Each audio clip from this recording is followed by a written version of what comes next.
Imagine you're driving down the highway. A police officer pulls you over, walks up to your window, and starts writing you this massive ticket for speeding. But right as they're handing you the fine, a federal agent pulls up, jumps out of their car, and arrests the police officer for not enforcing the speed limit fast enough. Right, which sounds like total chaos. Exactly. That level of absolute chaotic contradiction. That is exactly what is happening in the European cybersecurity landscape right this very second. It really is. I mean, it sounds like some sort of bureaucratic fever dream, but as of this month, we're sitting here in July 2026, that is the literal legal reality for, gosh, thousands of businesses operating across the European Union. We are diving straight into the deep end today. The era of, best effort cybersecurity where you can just throw up a firewall, maybe buy an antivirus subscription and hope for the best, is officially dead and buried. Oh, completely dead. Yeah. And our mission for this deep dive is to cut through the incredibly dense legal jargon, the software vendor guides, the endless regulatory trackers. We need to extract the exact ground truth state of the NIS2 Directive. That's Directive EU 2022 through CIF 755, for those of you tracking the specific legislation at home. And we are pulling from a massive stack of mid-2026 sources to do this. We've got enforcement trackers from Legiscope, compliance software architecture guides from Orbic and Passwork Pro. Really detailed stuff. Very detailed. Some incredibly dense legal briefings from the law firm Pinsent Masons, and of course official situation reports straight from ENISA, which is the EU's cybersecurity agency. And as we unpack this mountain of data for you, we need to give a quick but massive thank you up front to our sponsors, ComplianceHub.wiki and CISOMarketplace.com. Navigating this regulatory maze is exactly why these resources are absolutely essential for professionals just trying to keep their companies afloat right now. Yeah, they are lifesavers. Truly. We will get into exactly how tools like theirs are saving executives from literal personal liability a bit later. But first, let's go back to that highway analogy. NIS2 was supposed to be this unified, impenetrable European digital shield, but it has turned into this high-stakes patchwork where, well, missing a 24-hour deadline can now cost a company millions. Set the stage for us on what just happened on July 8th. Okay, so on July 8th, 2026, the European Commission basically dropped a legal bomb. They officially referred 4 member states, that's France, Ireland, Spain, and the Netherlands, to the Court of Justice of the European Union, the CJEU. Wait, okay, referred them to the court for what exactly? The charge is failing to fully transpose the October 2024 NIS2 Directive into their own national laws. Let me make sure I understand the mechanics of this, because the EU isn't just sending, like, a strongly worded warning letter, are they? Far from it. No, the EU infringement machine has moved way past the warning phase. The Commission is actively seeking lump sum and daily financial sanctions against the governments of those 4 countries. These sanctions? Yes. They are asking the court to bleed those national budgets every single day until the laws are finalized. Wow. But that's just 4 countries out of 27. What about the rest of the bloc? And that is the critical context here. 23 out of the 27 member states have successfully transposed the directive. Oh, so the vast majority. Exactly. The regulatory machine is fully armed, it's funded, and it's operational across the vast majority of the continent. The 2025 and 2026 enforcement waves are well underway, and we are seeing the first concrete fines hitting the market right now. Yeah, I have a list of these early fines from our sources, and I want to push back on something I noticed because it's kind of wild. In Italy, a cloud provider was hit with a 450,000 euro fine. Right. The citation was for lacking a comprehensive risk management program.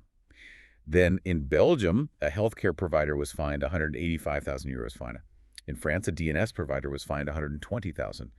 We also have a Hungarian water utility fined 78,000, and a Lithuanian energy operator fined 52,000. That's a lot of fines. It is. But looking at these citations, none of them mention a massive data breach. None of them say, oh, Russian hackers stole 1 million patient records.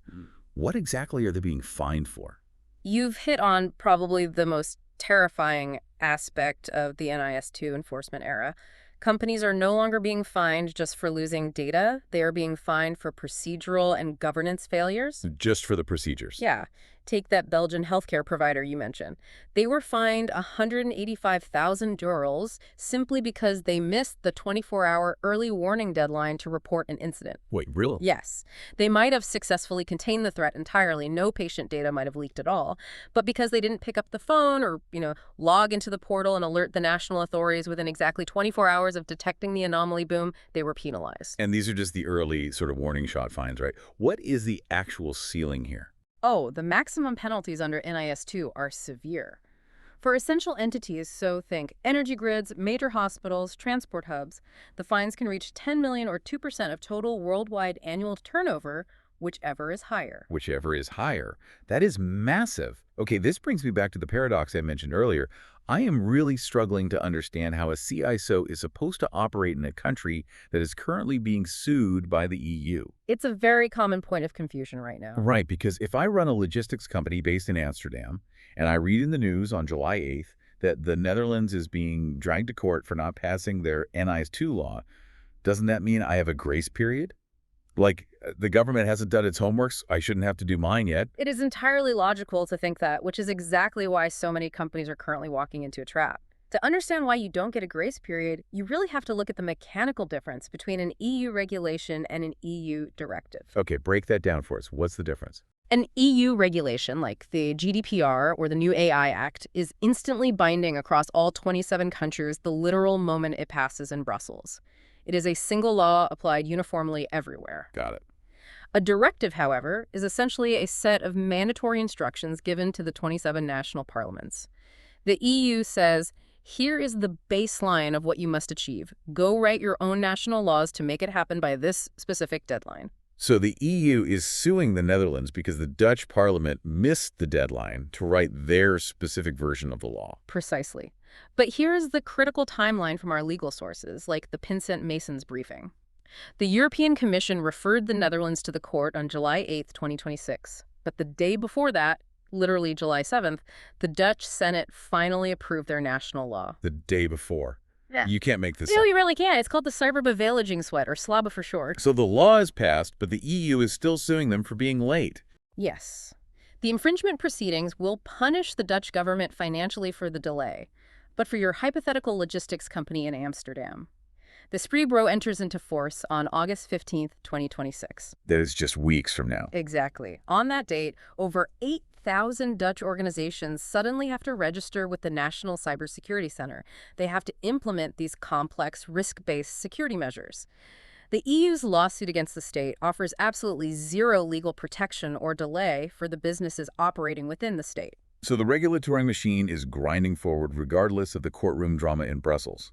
You still have to answer to your local authority by August 15th, or you face the fines. That is the harsh reality. And the reason these initial fines are catching companies so completely off guard, especially that Belgian healthcare provider, is because the operational mandates are so brutally fast. Which brings us to the ticking clock of Article 23. Article 23. This is the incident reporting timeline, and honestly, reading through the Pinsent Masons legal briefing on this, it feels less like a compliance framework and more like an emergency room triage protocol. It really is arguably the most operationally disruptive element of the entire directive. It fundamentally changes the sequence of how a company handles a crisis.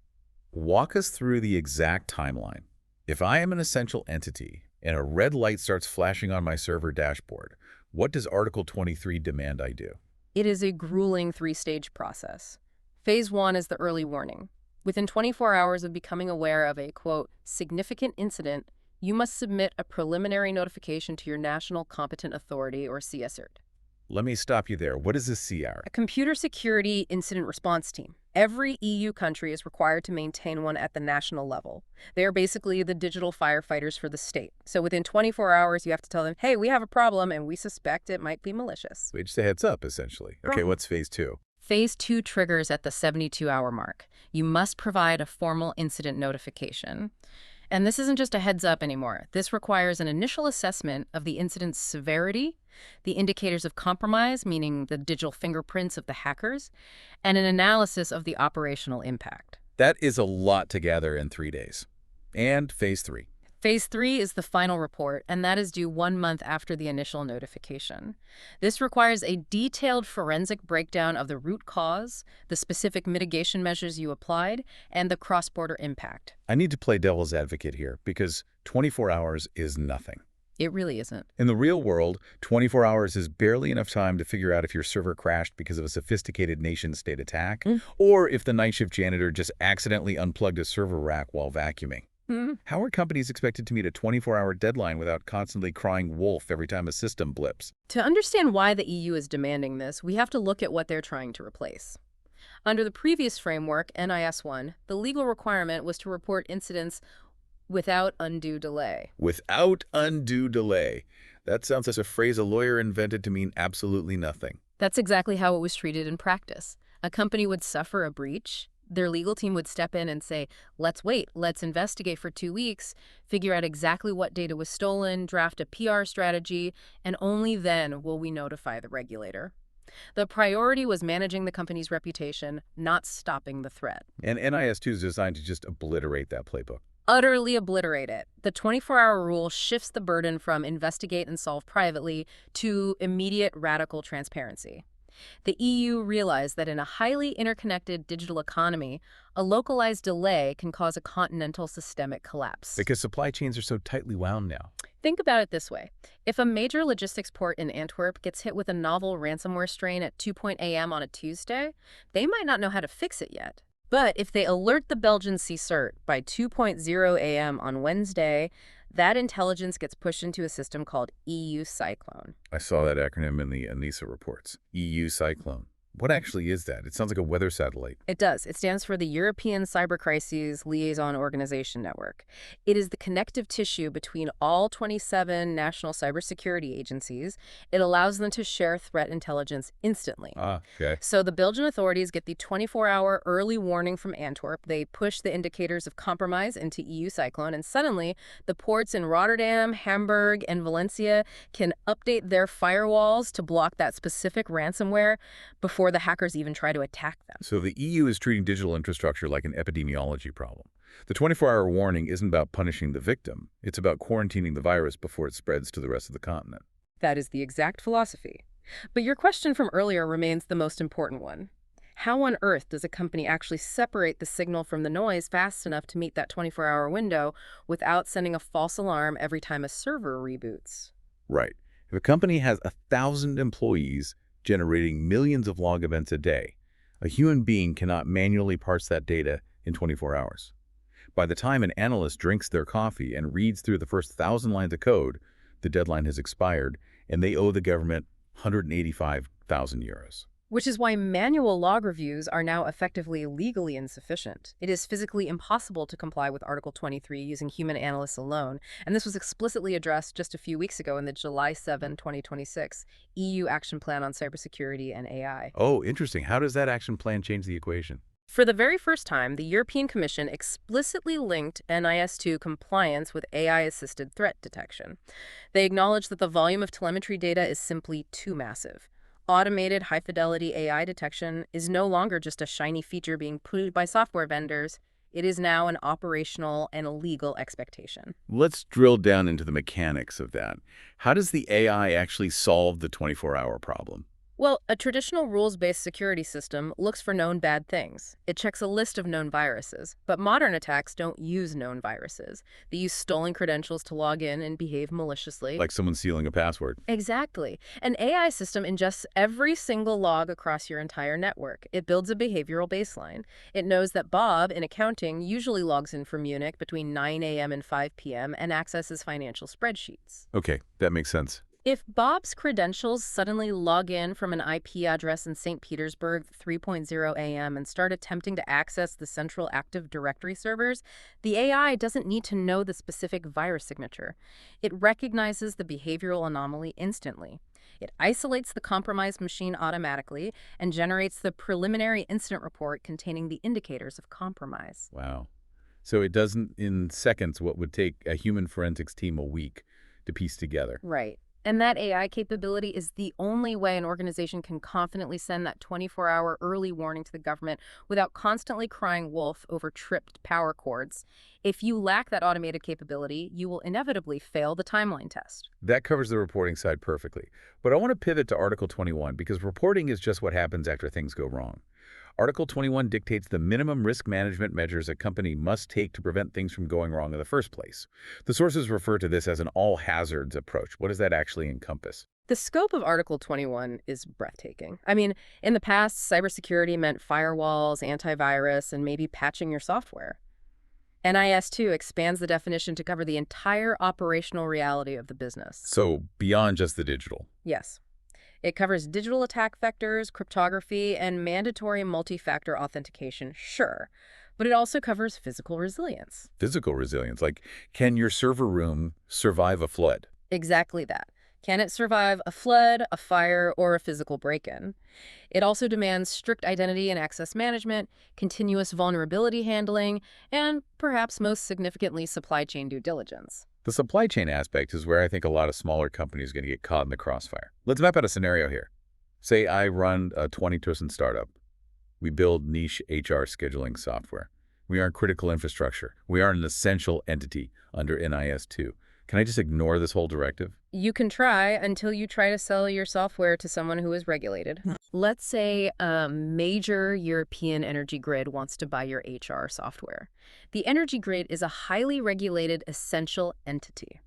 Under Article 21, they are legally required to police the cybersecurity practices of their direct suppliers. If their network gets breached because your tiny startup had weak security, the energy grid is held liable by the regulator. So they're going to push the compliance burden down onto me. They have absolutely no choice. The energy grid will send your 20-person startup a massive NIS2 addendum to your contract. They will demand you prove you have multi-factor authentication, incident reporting protocols, and encrypted data at rest. If you can't prove it, they will terminate the contract and find a vendor who can. It essentially weaponizes market gravity. That's a great way to phrase it. The EU is using the massive buying power of critical infrastructure to pull the entire lower-tier ecosystem up to a baseline standard. Even if the law doesn't technically apply to the startup, the market forces them into compliance by proxy. Exactly. But we really have to ask if companies are actually capable of executing this. We have data from the UK's National Cybersecurity Centre, the NCSC, showing that before NIS2, only about 1 in 10 businesses were adequately assessing the security posture of their supply chain. 1 in 10. Just 1 in 10. They simply didn't have the frameworks to evaluate their vendors. Which is why the ENISA mapping document from June 2026 is so vital, right? I was reading through this, and it seems like they're trying to offer a Rosetta Stone for compliance. That's exactly what it is. The European authorities knew they couldn't just drop these massive abstract requirements on businesses without providing a translation guide. The ENISA Article 21 mapping document takes the legal text of NIS2 and maps it directly to existing, globally recognized technical frameworks. Let's define those frameworks for a listener who might not live in the IT department. What are we talking about here? The 3 major ones are ISO 27001, the NIST Cybersecurity Framework 2.0, and IEC 62443. Okay, let's break those down. What is ISO 27001? Think of ISO 2001 as the international gold standard for building an information security management system. It's highly procedural. It dictates how you assess risk, how you control access to information, and how you audit your own processes. It's very focused on documentation and continuous improvement. Got it. And NIST CSF 2.0. NIST is an American framework developed by the National Institute of Standards and Technology, but it's used globally. It is much more operational. It's organized around core functions: identify, protect, detect, respond, recover, and recently they added govern. It's a highly practical playbook for actually defending a network. And the last one, IEC 624443. That sounds like a barcode. It does, but it's highly specialized. Yeah. IEC 62443 is focused on operational technology OT. This is the security standard for industrial control systems. Like physical machinery. Yes. If you are a water treatment plant, this framework tells you how to secure the physical pumps and valves from being hacked, not just the office email servers. So the NISA document basically says, if you are already doing X in the NIST framework, we will accept that as proof that you are satisfying Y requirement in Article 21 of NIS2. Exactly. It gives companies a fighting chance to systematize these demands using toolboxes they already understand. But here is the friction point. Implementing AI threat detection, overhauling your physical server rooms, and auditing hundreds of third-party software vendors costs an absolute fortune. Right. The EU architects knew that if they just handed this massive to-do list to chief information security officers, the CSOs would take it to their board of directors, ask for a 40% budget increase, and the board would just laugh them out of the room. Because traditionally, the business side views cybersecurity as a black hole for cash. It's a cost center, not a revenue driver. If the C-suite has to choose between funding a new marketing campaign or buying compliance software, they fund the marketing. Historically, yes, every time. So, to ensure these massive new security budgets actually got approved, the architects of NIS2 bypassed the IT department entirely. They included a highly controversial, incredibly powerful legal mechanism to force the purse strings open. They went straight for the boardroom. Which brings us to Article 20, piercing the corporate veil. From what I'm reading, this is the C-suite's absolute worst nightmare. We are talking about personal, individual, executive liability. This is the psychological and structural shift that changes everything about corporate governance in Europe. Yeah. It fundamentally rewrites the relationship between the CEO and the cybersecurity team. Walk me through the mechanism of Article 20. What does piercing the corporate veil actually mean in this specific context? Well, the corporate veil is a legal concept. Usually, if a company makes a mistake, the corporation itself is sued or fined. The individual executives are shielded by the corporate structure. Right. Article 20 punctures that shield. Under this mandate, management bodies, which legally means boards of directors, CEOs, managing directors, are held personally responsible for approving the cybersecurity risk management measures. And, crucially, they are responsible for overseeing their implementation. You cannot just sign a blank check for the IT department and claim ignorance. I want to make sure I'm grasping the severity of this. If an organization fails to comply or suffers a massive breach due to negligence, the penalties aren't just a corporate fine paid out of some legal slush fund. No, not at all. The penalties include personal legal liability. The national regulators are empowered to issue temporary bans, preventing individuals from exercising management functions. Wait, so you could be legally barred from serving as an executive? Yes, you can be legally barred from serving as a C-level executive anywhere in Europe.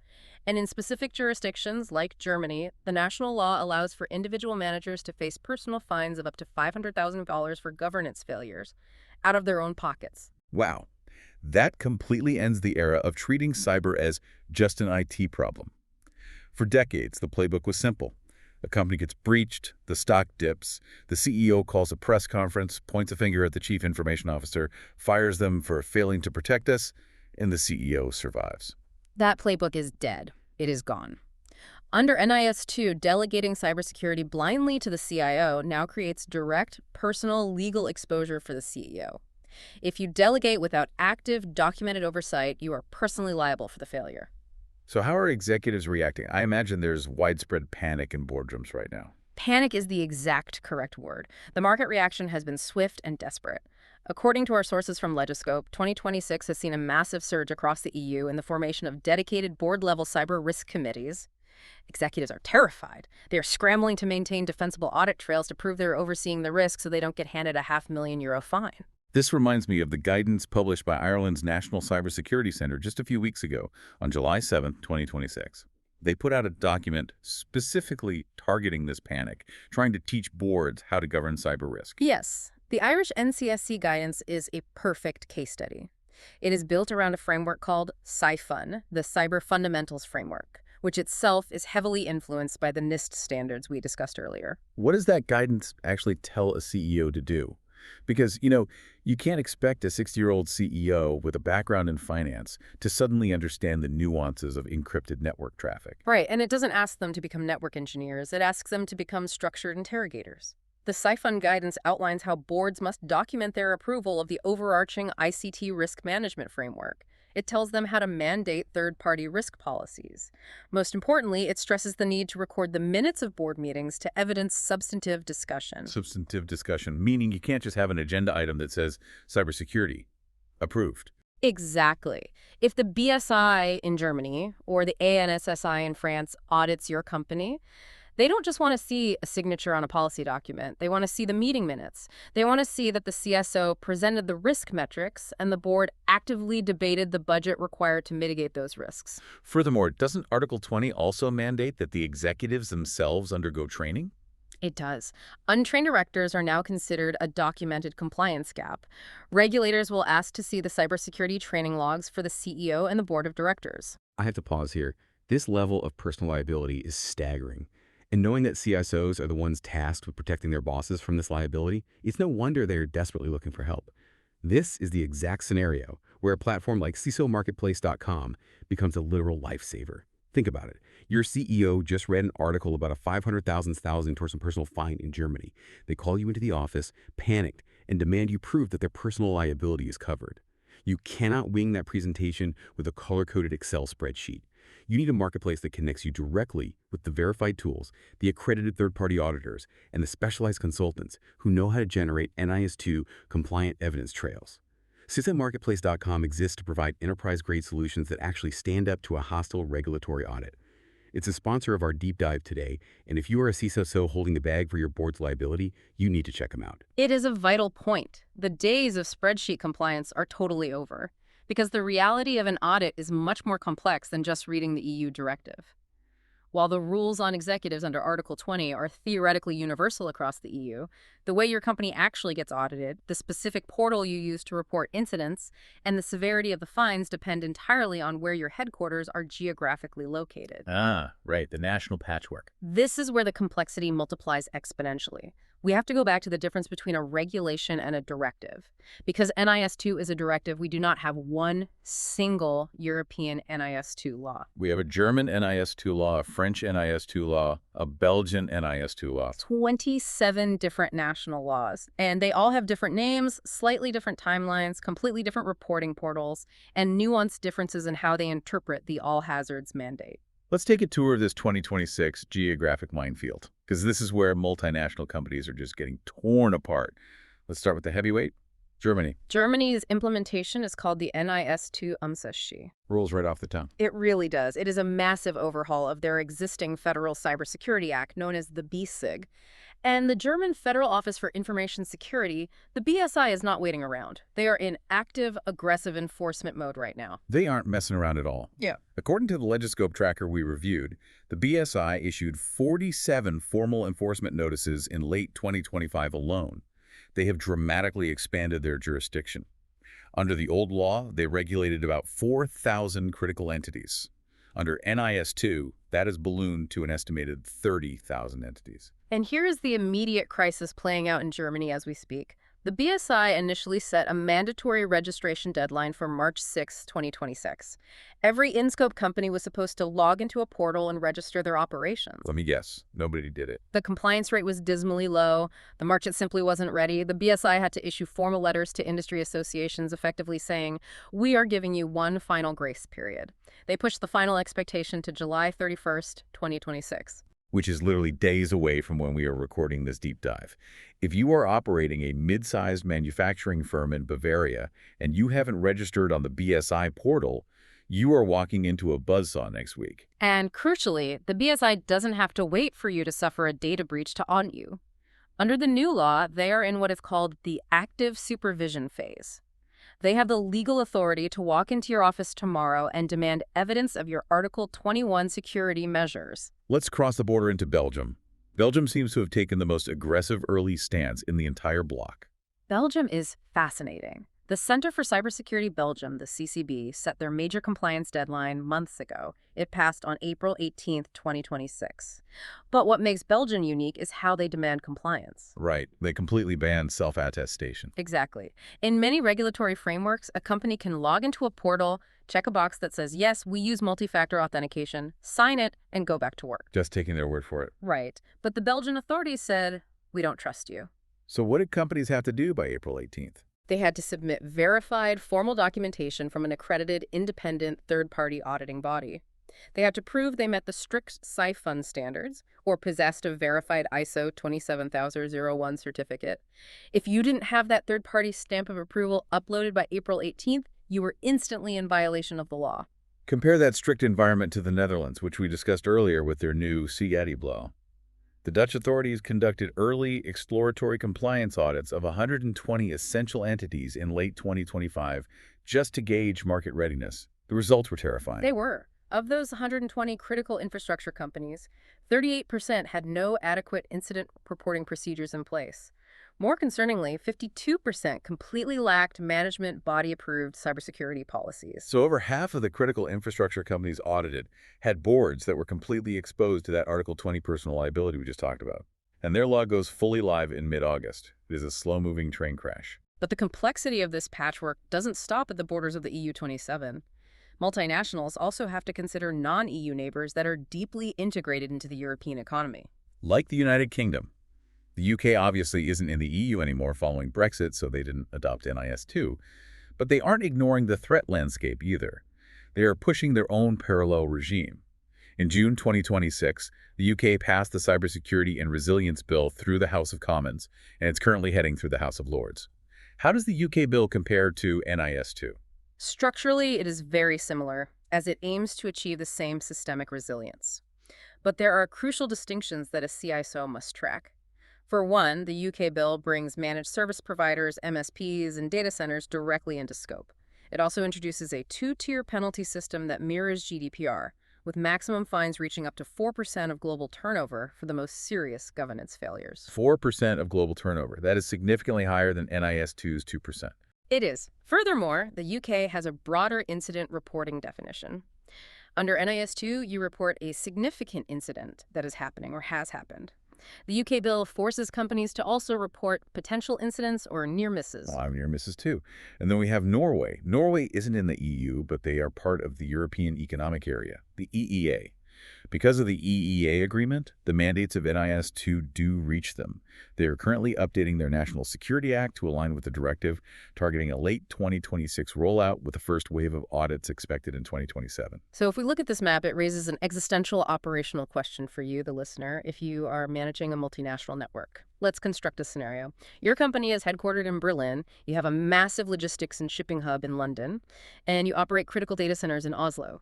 This is exactly what I want to ask. If I am the global CISO for that company, am I supposed to have 3 completely different giant binders of compliance rules?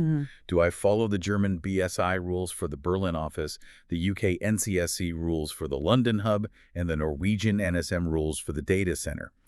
How does a single human being or even a well-funded IT department survive that level of fragmented bureaucracy? If you try to build a bespoke, siloed compliance program for every single country you operate in, you will bankrupt your IT department in a year.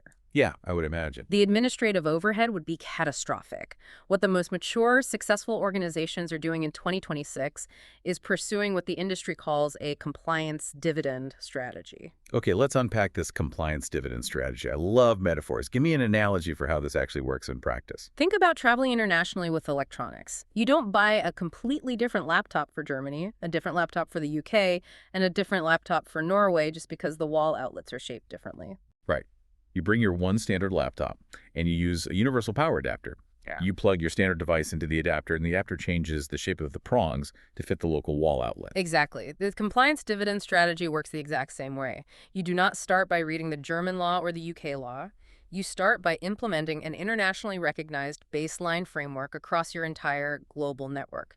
You deploy ISO 27001 or the NIST cybersecurity framework everywhere.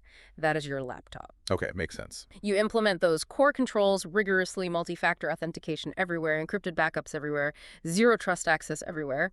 Then you use sophisticated compliance mapping software as your universal adapter. The software takes your underlying standardized NIST controls and translates them into the specific reporting formats, terminology, and evidence trails demanded by the German BSI, the UK NCSC, or the Norwegian NSM. So you do the operational heavy lifting once, globally. And you just use software to format the output differently depending on which local regulator is knocking on your door. Precisely. You map the evidence once, and you spend it across multiple jurisdictions. That is the dividend. But there's a massive catch to this strategy, which security architects call the weakest link or the highest bar problem. Explain that. What do you mean? Because your corporate network is inherently interconnected, you generally have to operate at the standard of the strictest regulator you fall under across your entire network. Let's say you operate in Germany, which has incredibly stupid active audits demanding 24-hour reporting. But you also operate a small subsidiary in Spain. Spain is currently being sued by the EU because they are late transposing the law. Their local enforcement is chaotic right now. Can I just relax my security in Spain to save money? Absolutely not, because a hacker doesn't care about borders. A hacker who breaches your weakly defended Spanish subsidiary will use that foothold to pivot laterally through your corporate network and attack your highly regulated German headquarters. If that happens, the German BSI will penalize you for failing to secure your corporate perimeter, even if the breach originated in Spain.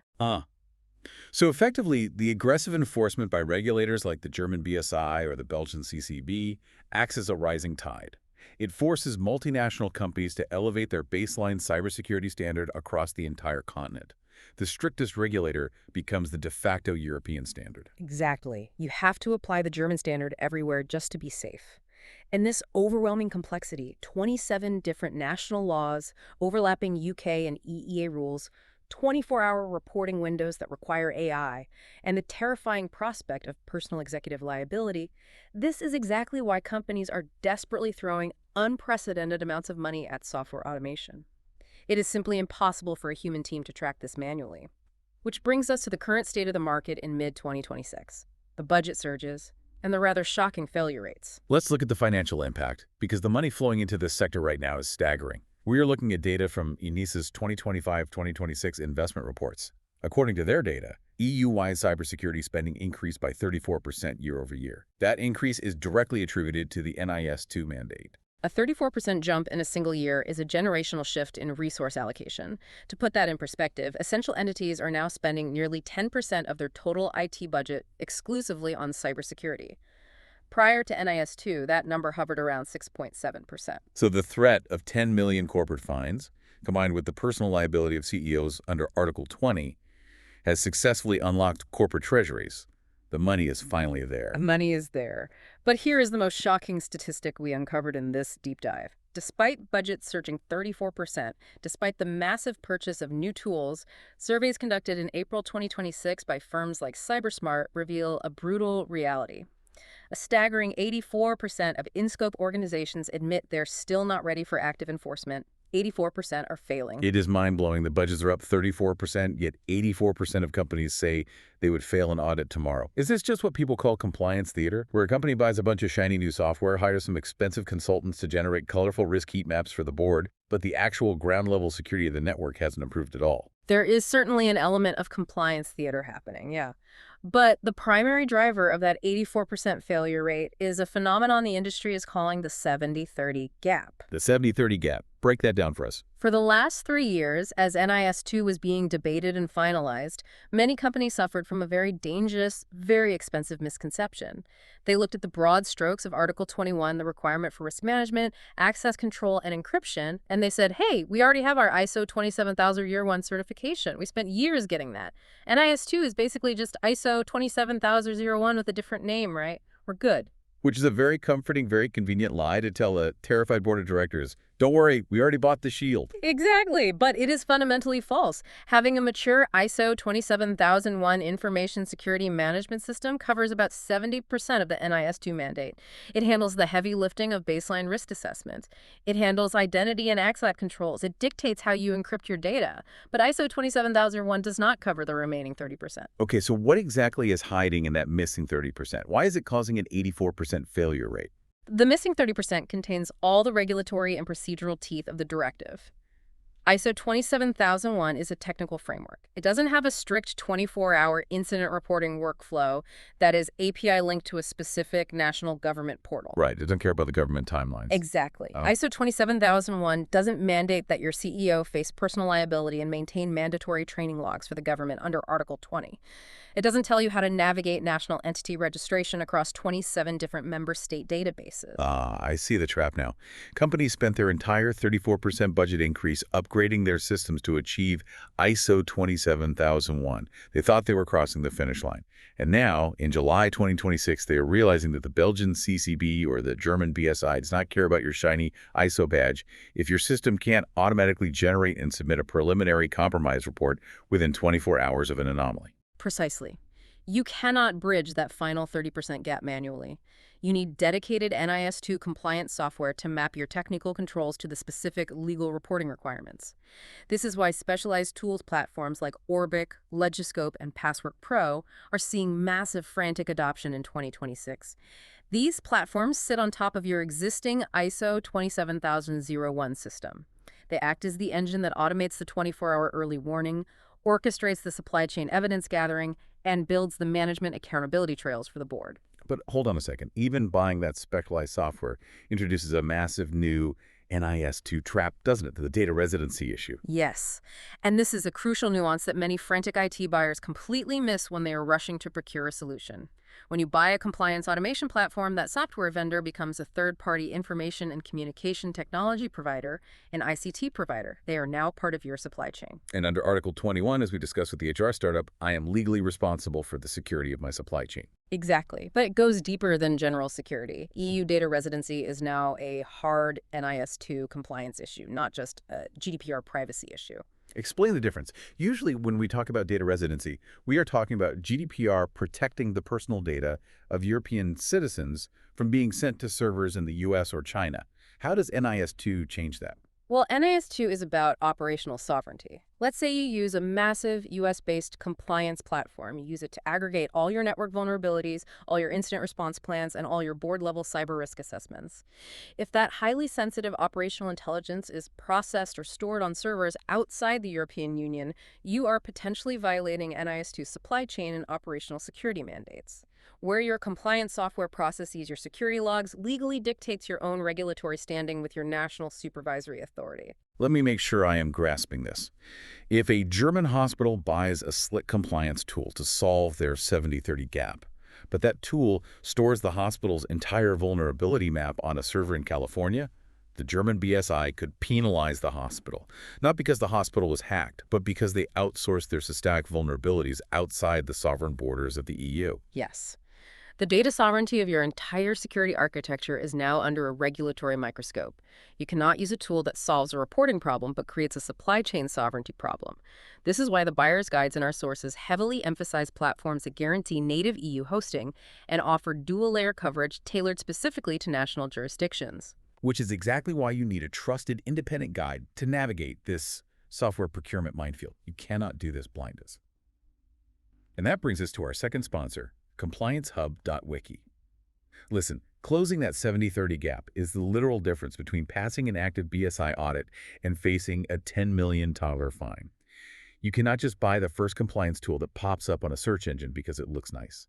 You need to know exactly where the data is hosted. You need to know how it maps directly to NIS's specific technical guidelines. You need to know if it actually automates the 24-hour reporting workflow for your specific national regulator, whether that's in Germany, Belgium, or the Netherlands. ComplianceHub.wiki provides the definitive independent breakdowns of these tools. They do the deep research so your 34% budget increase actually translates to a rock-solid regulatory readiness, not just expensive compliance theater. Go to ComplianceHub.wiki and close your gap today. It is essential research. You simply cannot afford to deploy a compliance tool that actually introduces new hidden supply chain risks into your architecture. Okay, we have covered an immense amount of ground today.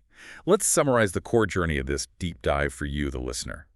The era of best effort, voluntary framework-based cybersecurity in Europe is officially dead. Completely dead.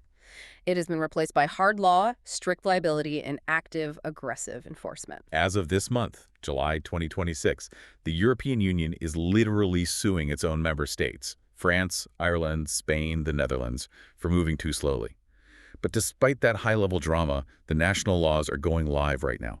Regulators like Germany's BSI and Belgium's CCB are not waiting. They are actively auditing companies today. First-wave fines are already hitting the wire for hundreds of thousands of euros, and they are punishing procedural failures, not just data breaches.